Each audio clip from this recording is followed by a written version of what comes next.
Acérquense más, mis nietos. Acomódense, porque la historia de hoy no es para los de corazón débil. Hay sonidos que los seres humanos hacemos sin pensar.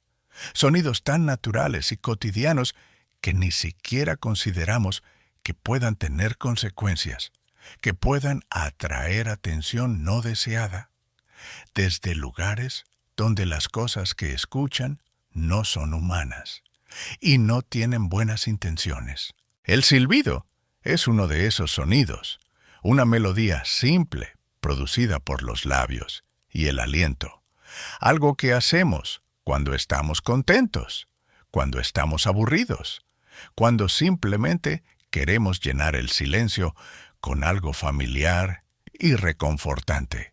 Pero en el rancho donde crecí, en las montañas remotas de Jalisco, donde las noches eran tan oscuras que no podías ver tu propia mano frente a tu cara, y donde los sonidos viajaban kilómetros a través del aire delgado de la altura, había una regla absoluta e inquebrantable que mi padre me enseñó desde que tuve edad suficiente para entender palabras.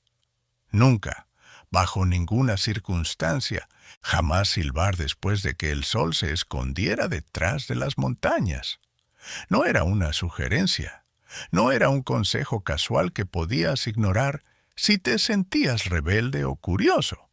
Era una ley grabada en piedra, una prohibición tan seria como no tocar fuego o no acercarse al borde de un precipicio. Y la violación de esta regla, según mi padre, podía resultar en consecuencias que harían que desearas nunca haber nacido. Durante años obedecí esta regla sin cuestionar realmente por qué existía, simplemente aceptando que era parte de las muchas tradiciones extrañas y supersticiones del campo, que los viejos insistían en mantener, aunque el mundo moderno se burlara de ellas. Pensaba que era solo otro cuento de miedo para mantener a los niños asustados y obedientes, otra historia inventada para dar sentido a los ruidos extraños de la noche y a las sombras que se movían en la oscuridad cuando el viento soplaba entre los árboles. Pero en el verano de 1978, cuando yo tenía 16 años y esa arrogancia especial de los adolescentes que creen que saben más que sus padres y que las reglas antiguas no aplican a ellos porque son diferentes, más inteligentes, más modernos, aprendí de la forma más aterradora posible que algunas reglas existen por razones muy reales y muy peligrosas, y que romperlas puede abrir puertas que luego es imposible cerrar. Era una noche de julio, calurosa y húmeda, una de esas noches donde el aire se siente espeso como sopa y cada respiración requiere esfuerzo consciente porque tus pulmones tienen que trabajar el doble para extraer oxígeno de esa atmósfera pesada y cargada de humedad.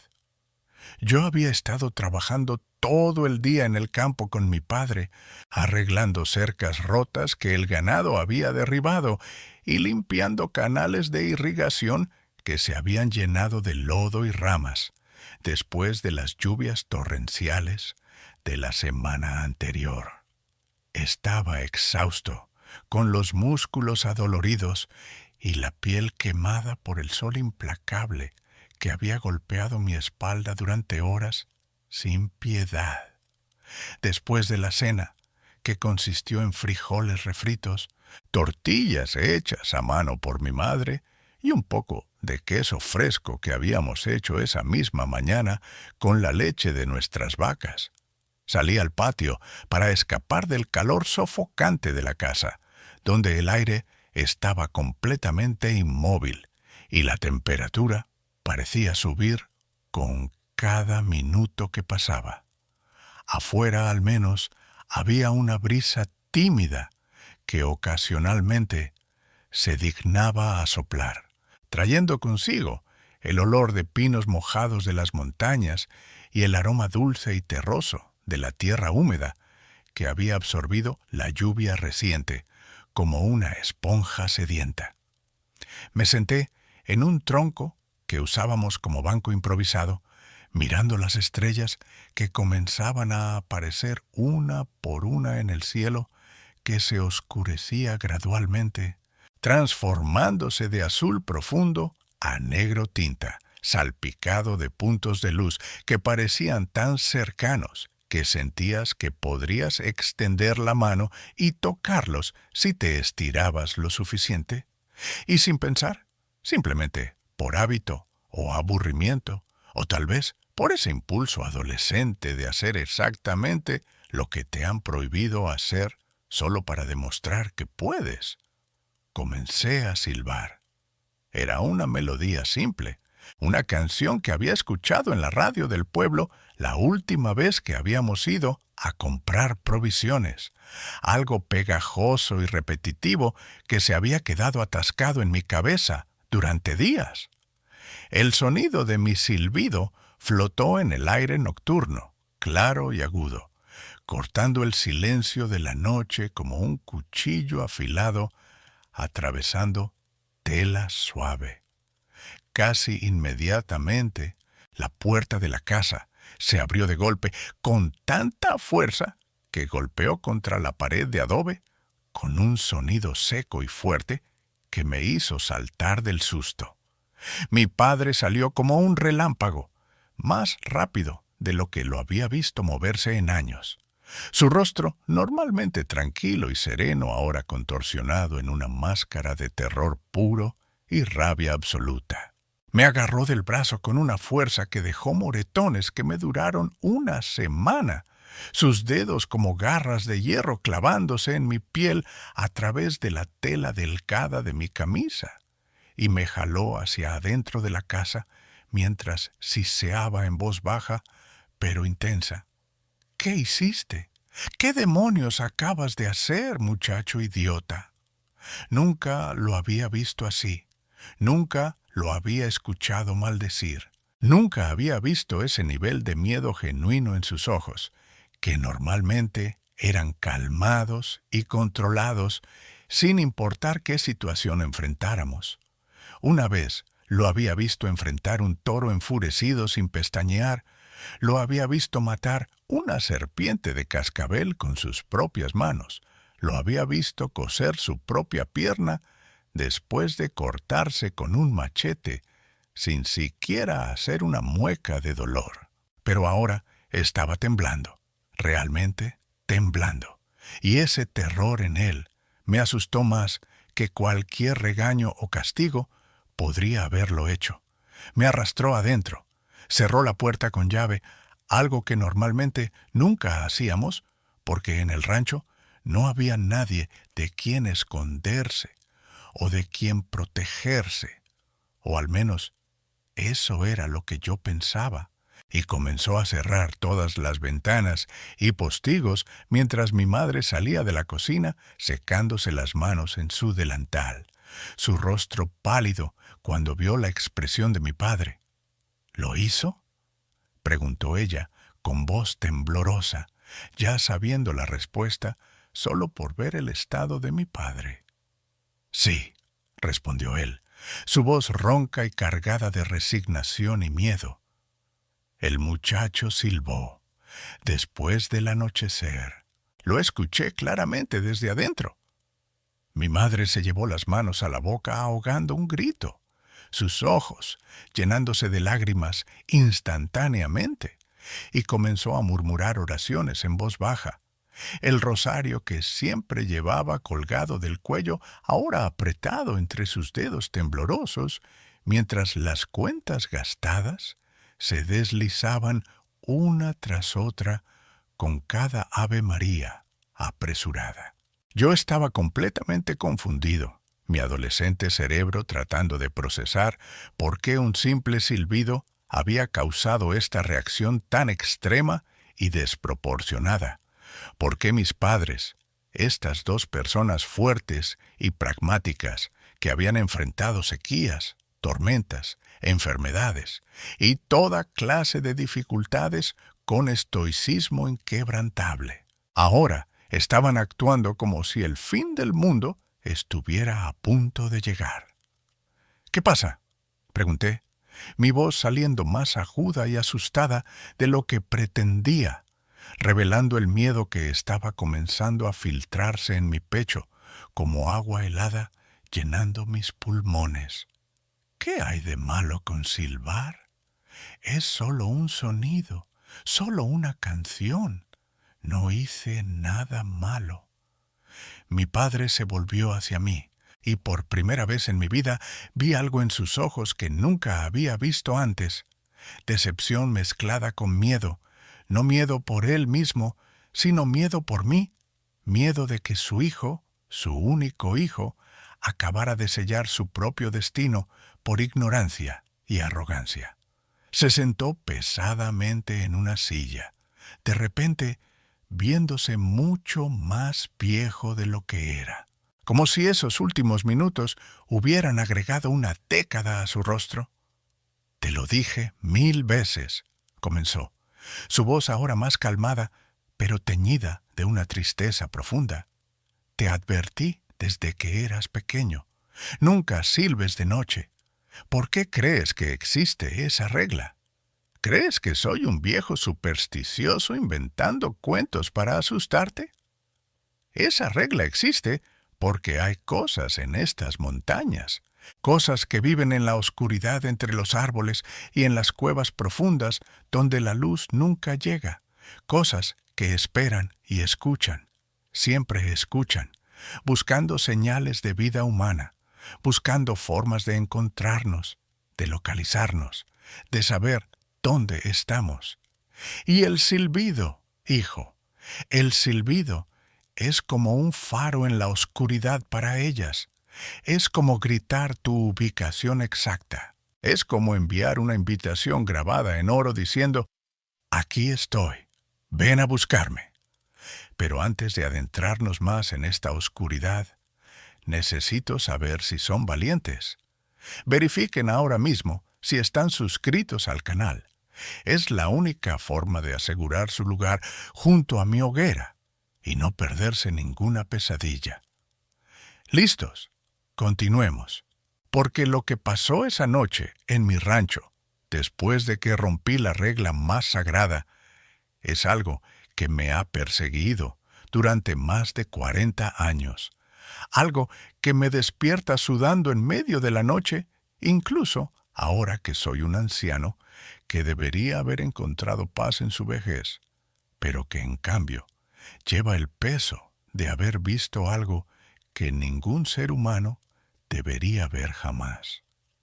Mi padre continuó su explicación, las palabras saliendo de él como si hubieran estado atrapadas durante años esperando el momento correcto para ser liberadas, o tal vez el momento terrible y necesario. «En estas montañas», dijo, su voz bajando a un susurro como si tuviera miedo de que algo afuera pudiera escucharlo incluso a través de las paredes gruesas de adobe. «Viven los imitadores. Así es como mi abuelo los llamaba, y su abuelo antes que él, y probablemente generaciones antes de esos también. No son animales en el sentido normal, no son humanos, definitivamente. Son algo intermedio, algo que existe en los espacios entre lo natural y lo sobrenatural. Tienen la capacidad de replicar sonidos humanos perfectamente. Cualquier sonido que escuchen, pueden reproducirlo con exactitud inquietante. Pueden imitar la voz de tu madre llamándote a casa. Pueden copiar la risa de tu hermano. Pueden reproducir el llanto de un bebé o el grito de alguien en peligro. Pero su sonido favorito, el que más los atrae, el que consideran una invitación directa, es el silbido. Cuando silbas de noche en estas montañas, ellos lo escuchan, sin importar qué tan lejos estén. El sonido viaja hasta sus oídos como si estuvieras parado justo al lado de ellos, y entonces comienzan a moverse hacia ti, siguiendo el sonido como perros de caza, siguiendo el olor de su presa.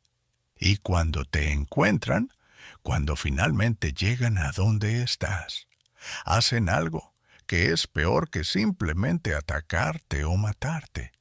Te imitan, aprenden tu voz, memorizan cada tonalidad y cada matiz, estudian tus patrones de habla y tus expresiones, y luego usan ese conocimiento para llamar a otros, para atraer a tu familia usando tu voz, para hacer que la gente que amas salga a la oscuridad pensando que eres tú quien los está llamando, pensando que estás en problemas y necesitas ayuda, cuando en realidad eres tú el que está siendo usado como señuelo para traer más víctimas a las garras de estas cosas.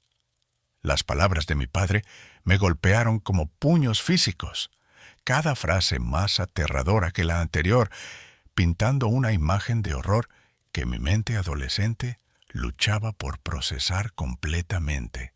Quería decirle que estaba loco, que esto era imposible, que estábamos en 1978 y estas supersticiones rurales no tenían lugar en el mundo moderno donde la ciencia podía explicar todo, y los monstruos solo existían en películas y libros de cuentos. Pero la convicción absoluta en su voz, el miedo genuino en sus ojos, y sobre todo el hecho de que mi madre, que era incluso más escéptica y práctica que él, estaba rezando como si su vida dependiera de ello, me hicieron dudar de mi certeza racionalista. Nos quedamos sentados en esa sala con todas las luces encendidas, algo que normalmente nunca hacíamos porque el queroseno era caro y no había que desperdiciarlo. Pero esa noche mi padre encendió cada lámpara que teníamos, creando un círculo de luz que ahuyentara las sombras a los rincones más lejanos de la habitación. Las horas pasaron lentamente, cada minuto arrastrándose como si el tiempo mismo se hubiera vuelto espeso y pesado. Yo mantenía mis oídos agudos, escuchando cualquier sonido inusual, pero todo lo que podía oír era el canto normal de los grillos afuera, el ocasional aullido distante de un coyote en las montañas y el viento susurrando entre los pinos. Nada parecía fuera de lo ordinario, nada sugería que algo terrible estuviera por suceder, y lentamente comencé a relajarme, comenzando a pensar que tal vez mis padres habían exagerado, que tal vez nada iba a pasar después de todo. Entonces, a eso de las 2 de la madrugada, cuando el cansancio había comenzado a pesar sobre mis párpados y mi cabeza comenzaba a inclinarse hacia adelante en el inicio del sueño, lo escuché. Un silbido, exacto, preciso, idéntico al que yo había hecho horas antes. Era mi melodía, la misma canción de la radio, reproducida nota por nota con perfección absoluta. Y venía de afuera, desde algún lugar en la oscuridad más allá de nuestras paredes. Mis ojos se abrieron completamente, toda traza de sueño evaporándose instantáneamente, mi corazón comenzando a golpear contra mi pecho como un martillo, tratando de romper mis costillas desde adentro. Mi padre y mi madre se miraron, sus rostros pálidos bajo la luz amarillenta de las lámparas de queroseno, y vi confirmación en sus expresiones. Esto era real. Esto era lo que habían estado temiendo. Esto era la prueba de que las historias que habían tratado de advertirme no eran mitos o supersticiones, sino verdades terribles, transmitidas a través de generaciones, porque habían sido aprendidas de la forma más dura. El silbido se repitió, esta vez más cerca, definitivamente más cerca, como si lo que fuera que estaba afuera hubiera dado varios pasos hacia la casa mientras reproducía mi melodía perfectamente. Y entonces escuché algo que hizo que mi sangre se congelara en mis venas, mi propia voz, viniendo de la oscuridad afuera, llamando, «Papá, mamá, estoy afuera, olvidé algo. ¿Pueden abrirme la puerta?» Era mi voz exacta, mi tono, mi manera de hablar, tan perfecta que si yo no hubiera estado sentado ahí adentro escuchándola, habría jurado que era yo quien estaba hablando. Mi madre dejó escapar un sollozo ahogado, sus manos apretando el rosario tan fuerte que sus nudillos se pusieron blancos. Y mi padre se levantó lentamente, caminando hacia la puerta, pero no para abrirla, sino para verificar que el cerrojo estuviera bien puesto, que ningún accidente o descuido pudiera permitir que esa cosa entrara. Escuchen bien al viejo. Nunca, jamás, ignoren las advertencias de sus ancestros, las reglas que parecen no tener sentido hasta que es demasiado tarde para seguirlas.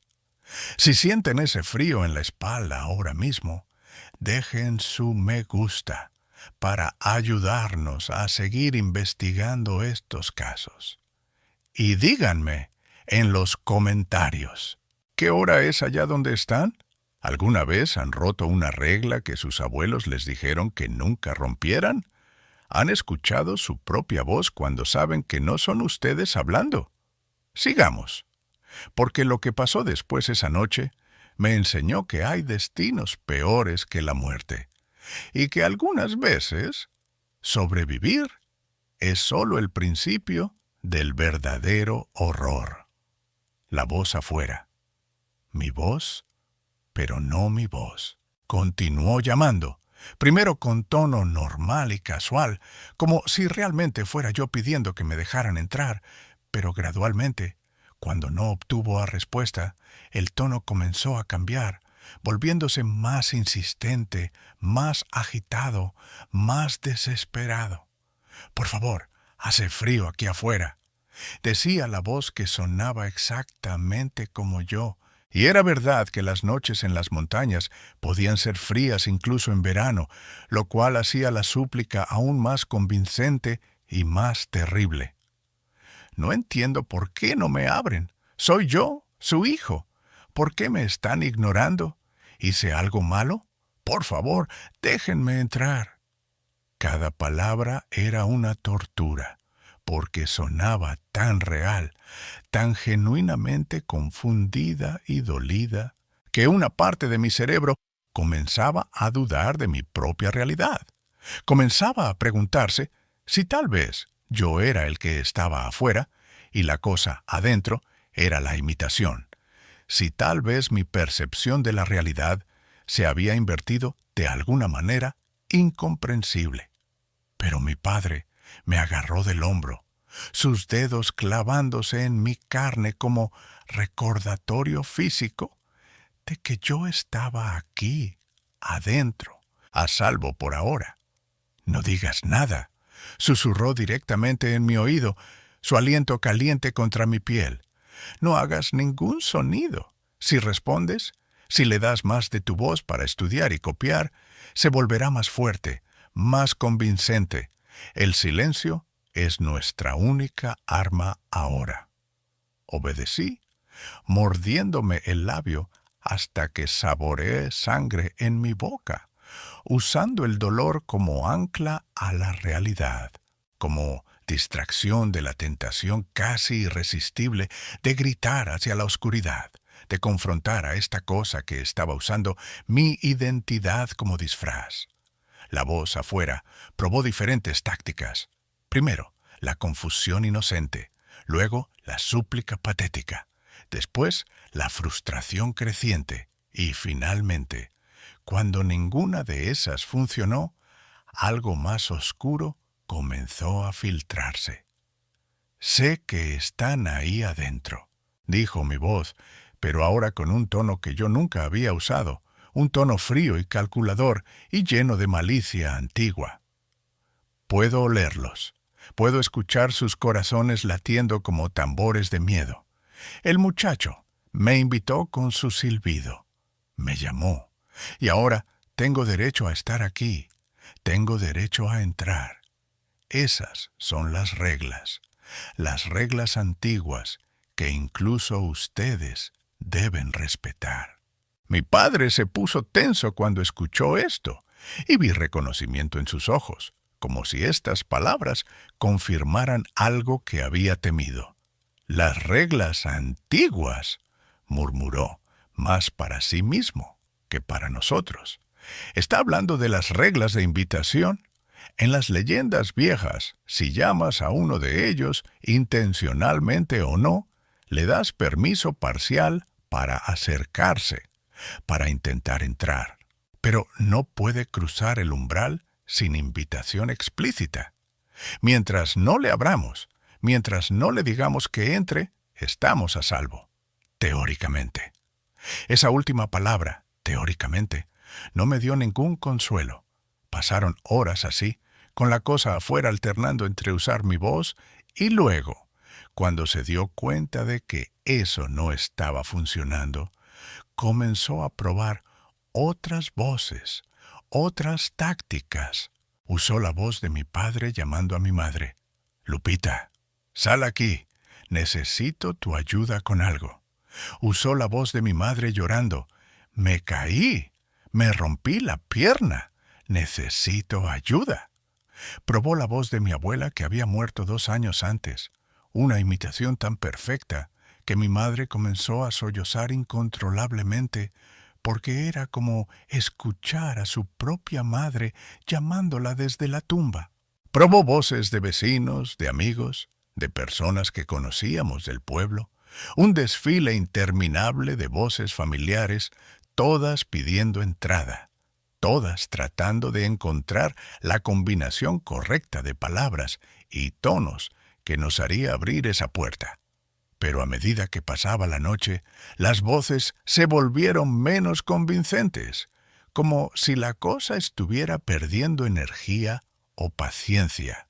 Las imitaciones comenzando a fallar de maneras sutiles, pequeños errores, deslizándose. Una palabra pronunciada con el acento equivocado, una risa que duraba un segundo demasiado largo, un tono emocional que no coincidía exactamente con las palabras siendo dichas. Era como observar una batería descargándose o una grabación degradándose, la perfección inicial corrompiéndose gradualmente hasta que lo que quedaba era obviamente artificial, obviamente falso, obviamente monstruoso. Finalmente, justo antes del amanecer, cuando las primeras luces tímidas del sol comenzaban a pintar el horizonte de gris pálido, las voces se detuvieron. Hubo un silencio largo y pesado, y luego escuchamos algo moviéndose afuera, algo grande y pesado, arrastrándose o caminando con un paso irregular y desigual, alejándose de la casa hacia las montañas, hacia las sombras que retrocedían frente al avance implacable de la luz del día.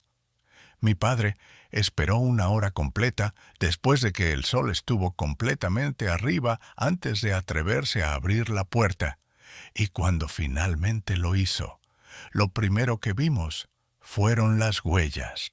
No eran huellas humanas, ni de animal conocido, sino algo intermedio e incorrecta. Tenían 5 dedos como manos humanas, pero con garras largas marcadas en la tierra, y el patrón de marcha sugería algo que a veces caminaba en 2 piernas y a veces en 4, cambiando entre posturas de manera imposible para cualquier criatura natural. Las huellas iban en círculos alrededor de la casa, docenas y docenas de círculos, como si la cosa hubiera estado rondando toda la noche buscando un punto débil, un lugar donde pudiera entrar. Junto a la puerta principal, tallado en la madera, con lo que parecían ser garras o un cuchillo muy afilado, había un mensaje en español antiguo, una forma de escribir que ya nadie usaba, palabras que mi padre tuvo que estudiar durante varios minutos antes de poder traducir. El que silba en mi territorio me debe una deuda. Volveré a cobrar. Siempre vuelvo a cobrar. Esa misma semana, mi padre hizo algo que nunca pensé que haría. Vendió el rancho. Después de 3 generaciones de mi familia viviendo en esa tierra, trabajándola, sangrando en ella, él la vendió por una fracción de su valor real a un comprador del pueblo que pensó que estaba obteniendo el trato del siglo. No le contamos al comprador sobre lo que había pasado, sobre la regla del silbido, sobre los imitadores. Mi padre justificó su silencio diciendo que el nuevo dueño probablemente nunca silbaría de noche de todos modos, que tal vez estaría a salvo. Pero yo vi la culpa en sus ojos. Vi que parte de él sabía que estábamos pasando una maldición a un inocente. Nos mudamos a la ciudad, a un apartamento pequeño y ruidoso, donde las luces de la calle brillaban toda la noche y donde nunca había verdadera oscuridad, donde los sonidos de la civilización ahogaban cualquier silbido o llamada que pudiera venir de lugares más oscuros. Durante años traté de convencerme de que aquella noche había sido una alucinación colectiva, que el miedo y la superstición nos habían hecho imaginar cosas, que las huellas extrañas tenían alguna explicación racional que simplemente no habíamos considerado. Traté de volver a ser normal, de silbar durante el día sin miedo, pero descubrí que ya no podía, que el sonido se atascaba en mi garganta como si mi cuerpo mismo se negara a producirlo, como si alguna parte primitiva de mi cerebro hubiera aprendido la lección tan profundamente que había reprogramado mis instintos básicos. 30 años después de aquella noche, recibí noticias del pueblo donde habíamos vivido. El hombre que compró nuestro rancho había desaparecido. Simplemente desapareció una noche, dejando la puerta de su casa abierta de par en par, su cena todavía en la mesa enfriándose, su perro atado afuera ladrando histéricamente, y nunca fue visto de nuevo. La policía buscó durante semanas, rastreando las montañas con perros y helicópteros, pero no encontraron ni rastro de él, como si se hubiera evaporado en el aire o hubiera sido tragado por la tierra misma. Cuando escuché la noticia, sentí una punzada de culpa tan fuerte que me enfermé físicamente, vomitando el desayuno que acababa de comer, porque sabía con certeza absoluta, aunque no podía probarlo, que su desaparición estaba conectada a aquella noche 30 años atrás, a mi silbido imprudente, a la deuda que la cosa en las montañas dijo que vendría a cobrar. Tal vez cobró del comprador pensando que era yo, o tal vez simplemente estaba cobrando de cualquiera que viviera en esa tierra, en su territorio como lo había llamado. No lo sé, nunca lo sabré. Todo lo que sé es que llevo esa culpa conmigo como una piedra atada alrededor de mi cuello, hundiéndome lentamente en un océano de remordimiento. Y ahora, a mis 64 años, cuando debería estar disfrutando de mis nietos y encontrando paz en mi vejez, todavía no puedo silbar. Todavía salto cuando escucho silbidos en la noche. Todavía me despierto sudando de pesadillas donde escucho mi propia voz llamándome desde la oscuridad, diciéndome que es hora de pagar la deuda, que es hora de regresar a las montañas y enfrentar lo que he estado evitando durante toda mi vida adulta. A veces me pregunto si huir fue la decisión correcta, si tal vez debería haber enfrentado a la cosa esa noche, si debería haber salido y dado la cara, en lugar de esconderme detrás de puertas cerradas y oraciones susurradas. A veces me pregunto si la deuda sigue creciendo con intereses, si cada año que pasa la hace más grande, más imposible de pagar, y si eventualmente, tal vez cuando esté viejo y débil y ya no pueda correr, vendrá a cobrar finalmente, y entonces no habrá puertas que me protejan ni luz del día que me salve. Vivo con ese miedo, con esa anticipación, esperando el día en que escuche mi propia voz, llamándome desde las sombras, sabiendo que cuando finalmente llegue ese día, no tendré más opción que responder, porque has estado corriendo durante más de 40 años y eventualmente, inevitablemente, todos nos cansamos de correr. Así que escuchen bien esta advertencia, mis nietos.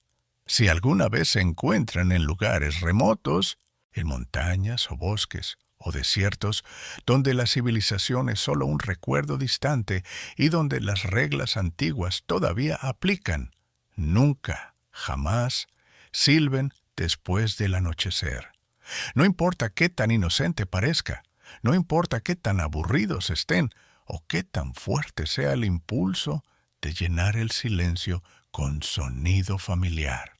Mantengan sus labios cerrados y su silbido guardado hasta que el sol vuelva a salir, porque hay cosas esperando en la oscuridad, cosas que han estado esperando mucho más tiempo de lo que los humanos hemos existido como especie, cosas que aprenden rápido y imitan perfectamente y nunca, nunca olvidan una voz una vez que la han escuchado. Y si por accidente o ignorancia o un momento de descuido rompen esta regla, si silban y escuchan una respuesta, si escuchan su propia voz venir de donde saben que no debería estar, entonces cierren sus puertas, enciendan sus luces, recen a cualquier Dios que crean que pueda escucharlos y esperen al amanecer. Y esperen que el amanecer sea suficiente. Estos casos siguen acechándonos, mis nietos. Suscríbanse y activen la campana. Si es que tienen estómago para mi próxima visita, compartan esto con quien silba despreocupadamente en la oscuridad sin saber lo que podría estar escuchando. Y por favor, no silben de noche. Dulces sueños, mis nietos. Si es que logran dormir.